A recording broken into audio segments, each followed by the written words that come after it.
Episode के start में Elder Tian Shao fan को और एल्डर जियान जिन यू को अपने सेक्ट ले जाने लगता है क्योंकि वो दोनों एक दूसरे के गहरे दोस्त थे और अब एक दूसरे से अलग हो रहे थे। इसलिए ये देख के जिन यू अपसेट हो जाता है और भाग के उसे गले लगा लेता है। दोनों एक दूसरे के साथ रोने लगते हैं और फिर बाय कह के अपने अपने सेक्ट चले जाते हैं।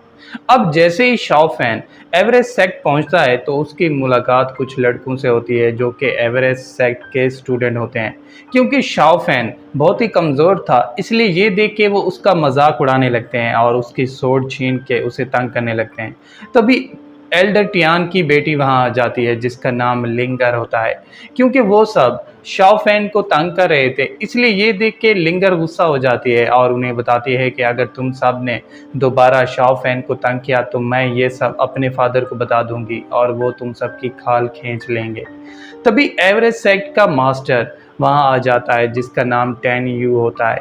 वो आते ही शाओ फैन को उन सब स्टूडेंट्स से इंट्रोड्यूस कराता है और फिर उन्हें बताता है कि आज से शाओ फैन तुम सब के साथ ट्रेनिंग करेगा। ये सुनते ही सब खुश हो जाते हैं और फिर खाना खाने चले जाते हैं।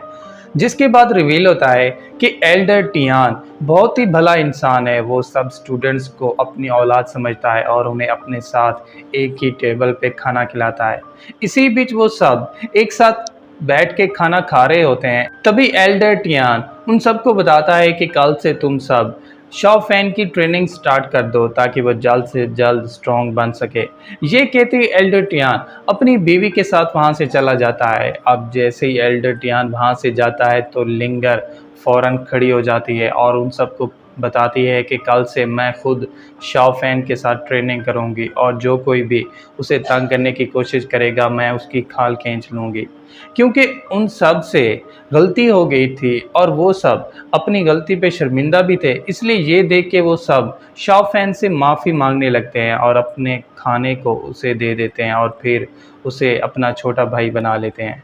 इसी बीच रात हो जाती है। शाओ फैन अपने कमरे में सोने ही वाला होता है तभी उसे मास्टर लावना की बातें याद आ जाती हैं जिसे याद करते ही वो अपनी रेड पिल को बाहर निकाल लेता है और फिर वहीं पे बैठ के उसकी पावर्स को कल्टीवेट करने लगता है। अब अगली सुबह शाओ फैन एवरेस्ट सेक्ट के बाहर खड़ा होता है तभी लिंगर वहां आ जाती है। वो अकेली नहीं होती, उसके साथ उसका दोस्त रूप भी होता है जो कि एक डॉग था। क्योंकि वो दोनों टाइम पे पहुंच चुके थे इसलिए ये देख के मास्टर टैन यू उन दोनों को जंगल ले जाता है और शाओ फैन को एक बैम्बू की लकड़ी को काटने का कहता है। क्योंकि लिंगर पहले ही ये ट्रेनिंग कर चुकी थी इसलिए वो आसानी से उस बैम्बू की लकड़ी को काट देती है जबकि शाओ फैन जो कि ट्रेनिंग में नया था वो उसे काटने में नाकाम हो जाता है। ये देख के master tan you Shao fan की ट्रेनिंग स्टार्ट कर देता है और उसे स्ट्रॉन्ग बनाने की कोशिश करने लगता है ताकि वो स्ट्रॉन्ग बन के खुद की और किन्यून किंगडम की डीमन से रक्षा कर सके। अब शाओ फैन बड़ा हो चुका था, उसकी पावर्स इतनी ज़्यादा हो चुकी थी कि जिस बैम्बू की लकड़ी को उसे बचपन में काटने में दिक्कत होती थी वो एक ही बार से उसके कई टुकड़े कर देता है। ये देख के लिंगर जो कि उसकी तरह बड़ी हो चुकी थी वो बहुत खुश हो जाती है और उसकी तारीफ़ें करने लगती है। तभी मास्टर टैन यू और उसके स्टूडेंट शाओ फैन के साथ फाइट करने लगते हैं। वो अपनी पावर्स और मार्शल आर्ट्स टेक्निक से उस पर अटैक करने लगते हैं। क्योंकि वो सब तादाद में बहुत ज़्यादा थे इसलिए ये देख के शाओ फैन अपनी पावर्स को एक्टिवेट कर लेता है और उससे एक एनर्जी बॉल बनाने लगता है। मगर जैसे ही वो उस एनर्जी बॉल को कंप्लीट करने के पास होता है तो वो एनर्जी बॉल वहीं पे टूट जाती है, यानी शाओ फैन उसे बनाने में नाकाम हो जाता है। क्योंकि पिछले 3 सालों से मास्टर टैन यू और शाओ फैन के भाई उसकी पावर्स को बढ़ाने की कोशिश कर रहे थे इसलिए ये देख के शाओ फैन की तरह वो भी अपसेट हो जाते हैं और फिर वहाँ से जाने लगते हैं। तभी शाओ फैन के जहन में एक बात आ जाती है जिस पे बिना वेट किए वो वहीं पे बैठ जाता है और अपने आसपास की एनर्जी को ऑब्जर्व करने लगता है।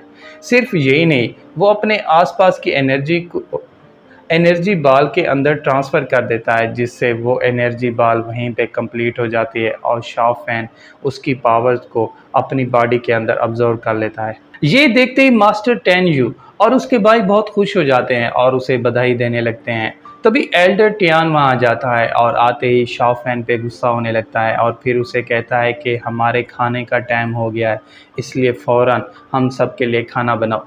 जिसके बाद रिवील होता है कि शाओफैन एवरेज सेक्ट का सिर्फ स्टूडेंट नहीं बल्कि उसका कुक भी है, जो कि पूरे सेक्ट के लिए टेस्टी खाना बनाता है। अब खाना खाने के बाद शाओफैन जंगल में ट्रेनिंग कर रहा होता है, तभी एक बंदर वहां आ जाता है और कुछ फलों से उस पर अटैक कर देता है। ये देख के शाओफैन उसे रोकने की कोशिश करने लगता है, मगर वो बंदर जंप करके जंगल की तरफ चला जाता है। इसी बीच हमें माउंटेन सेक्ट दिखाया जाता है, जहाँ पे जिनयू अपनी सोर्ड से एक चट्टान को आसानी से काट देता है।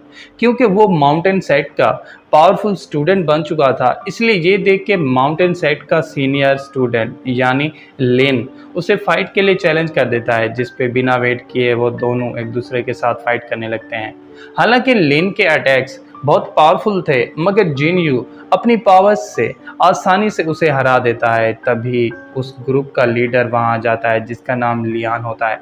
क्योंकि जिनयू ने जूनियर होने के बावजूद लिन को हरा दिया है, इसलिए ये देख के लियान खुश हो जाता है और तमाम स्टूडेंट्स के सामने उसकी तारीफें करने लगता है। इसी बीच लिंगर और शाओफैन जंगल में बैठे एक दूसरे के साथ बातें कर रहे होते हैं। शाओफैन लिंगर के लिए टेस्टी खाना बना लेता है और उसके साथ खाने ही वाला होता है। तभी वो बंदर फिर से वहाँ जाता है और आते ही उनसे उनका खाना छीन लेता है और फिर वहीं पे खा लेता है।